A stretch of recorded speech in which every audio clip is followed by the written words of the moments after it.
SC परीक्षा दिँदै गरेका विद्यार्थी भाइ बहिनीहरूको लागि यो नमुना सेटको 2080 को 1 देखिबाट 10 सम्मका सेटहरूको क्वेशनहरू हो नि। यसमा 10 नम्बर क्वेशनको ए मा आउँछ। यो चाहिँ पावर रुल सम्बन्धी क्वेशन हो, पावर इक्वेसन हो। यो पावर इक्वेसनमा तपाईको चाहिँ के छ भने यहाँ हामीले 4 वटा सेम छ भने 3टा सेम छ, अर्को 2टा सेम छ। यसमध्येको म तपाईहरुलाई यहाँ चाहिँ C number question number C नम्बरमा गर्न गइरहेको छु। त्यसमा 3 को पावर 2x - 4 × 3 को पावर x + 1 + 27 छ। यसमा हेरौं, यसमा के छ अरुमा हेर्नुस् त यहाँ 25 छ। 25 भनेको 5 × 5 भनेको 25 हो, यो रुट नम्बर हो। 9 भनेको 3 × 3 यो रुट नम्बर हो। त्यसैले यहाँ रुट नम्बर 3 को स्क्वायर गर्न सकिन्छ, यहाँ 3 को स्क्वायर गर्न सकिन्छ। यो तपाईहरुलाई म यहाँनेरि एउटा मात्र क्वेशन यो सी नम्बरको गरेर देखाउने छु। साथीहरु यहाँनेरि मैले के छ त यहाँ बराबर भएको हुनाले इक्वल भएको हुनाले यहाँ और लेख्छु। यहाँ 3 को पावर 2x छ। 2x भनेको 2 × x = 2x हुन्छ भने यसलाई x × 2 = भने 2x हुन्छ। मैले 3 को पावर 2x लाई मैले के लेख्छु भने 2x × 2 लेख्छु। यसरी लेख्दा यो x लाई यहाँ राखेर 2 को यो इन्टु को ठाउँमा मैले ब्र्याकेट राखे भने के हुन्छ भन्दा 3 को पावर x को होल स्क्वायर हुन्छ। यसलाई मैले 3 को पावर x को होल स्क्वायर लेख्न सक्छु। माइनस को माइनस 4 × 3 को पावर x + 1। यहाँ हेर्नु x + 1 छ। यो x + 1 भनेको पावरमा दुईटा आयो भने प्लस हुँदा टुक्र्याउँदाखेरिमा प्लस भएको ठाउँमा इन्टु लेखिन्छ। यो 3 को पावर x पनि हो, 3 को पावर 1 पनि हो। यो प्लस भएको ठाउँमा हामीले के लेख्छौं त इन्टु लेख्छौं। 3 को पावर x यो प्लस को ठाउँमा इन्टु 3 को पावर 1 प्लस 27 = कति भयो त 0 भयो। अब फेरि यहाँ अरबाट सुरु गरौँ। मैले यहाँनेरि भएकोलाई 3 को पावर x को होल स्क्वायर यसलाई सेम छ, जे छ त्यही सारी माथिको।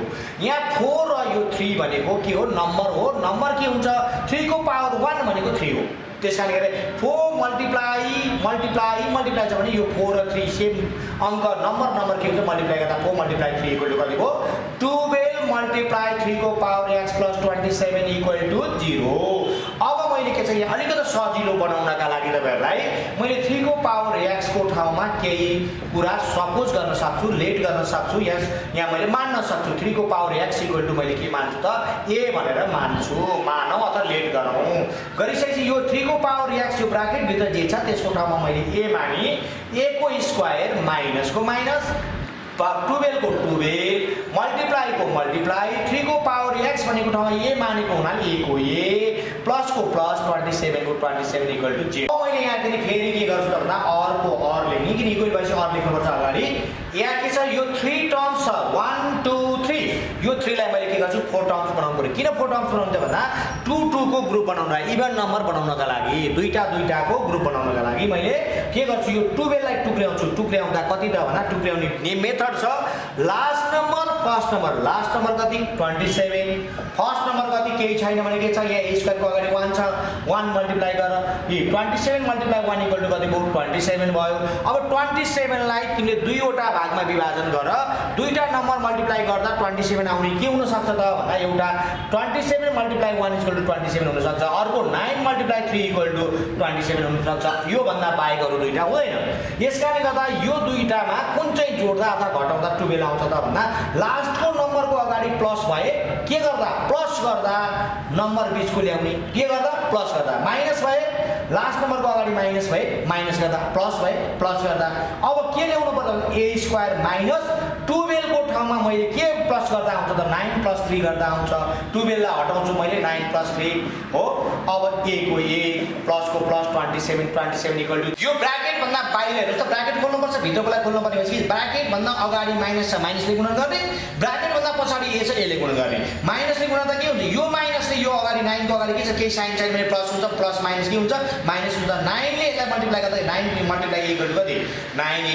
फेरि माइनस प्लस के हुन्छ माइनस हुन्छ 3 × a कति हुन्छ 3a हुन्छ। प्लस को प्लस 27 = के 0 पुइसारे हो है। अब फेरि हेरौँ त दुईटा ग्रुप भयो। अब यहाँ यो दुईटामा के छ यहाँ a एउटा छ यहाँ दुईटा छ भनेपछि a एउटा त बाहिर आयो कमन आयो। अब बाँकी रहेको त दुईटामा एउटा बाँकी रह्यो। यहाँ एउटा a थियो बाहिर गइसक्यो के बाँकी रह्यो 9 बाँकी रह्यो। यो दुईटाको अगाडि साइन के छ माइनस छ, माइनस भनेपछि माइनस कमन लिने। यो दुईटाको अगाडि के छ यहाँ 3 ले भाग गर्दा 3 ले भाग गर्दा यसलाई जान्छ यसलाई जान्छ 3 × 1 = 3 3 × 9 = 27 3 कमन आयो दुवैतिर। अब के भयो यहाँ a को a भयो। तपाईले कमन के लिनु भएको छ माइनस लिनु भएको छ। यो प्लस चेन्ज गर्नुस् माइनस बनाउनुस्।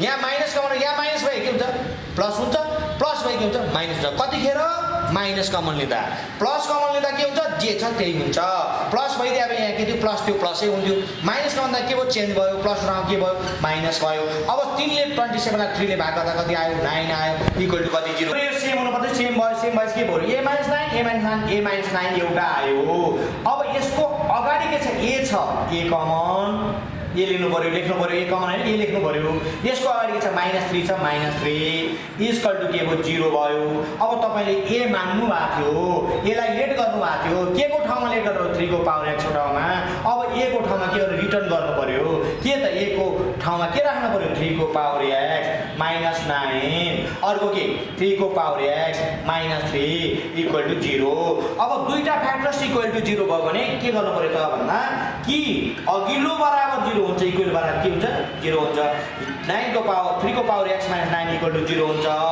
के हुन्छ त 3 को पावर x - 3 इक्वल टु 0 हुन्छ अब के भयो 3 को पावर x यो -9 उता लाँदा के भयो +9 यतापटि हेरौँ 3 को पावर x -3 उता लाँदा के भयो +3 अब के हो यहाँ 3 बेस छ भने यसलाई 3 बेस बनाउनु 3 को पावर x इक्वल टु 3 9 भने कति 3 × 3 इक्वल टु 9 भने 3 दुईटा हुँदैन हो अब बेस सेम भयो भने यो बेस काट्यो x इक्वल टु कति आयो 2 आयो यतापटि के छ हेरौँ त यहाँ 3 बेस छ यसको पावर कति केही छैन भने 1 हुन्छ 3 काट्यो x इक्वल टु कति आयो 1 आयो अब x को भ्यालु कति आयो त तपाईहरुले पाउनुभयो x इक्वल टु कति 1 और 2 आन्सर आयो यति नै आन्सर र यसै गरी तपाईले अरु पनि गर्नु सक्नुहुनेछ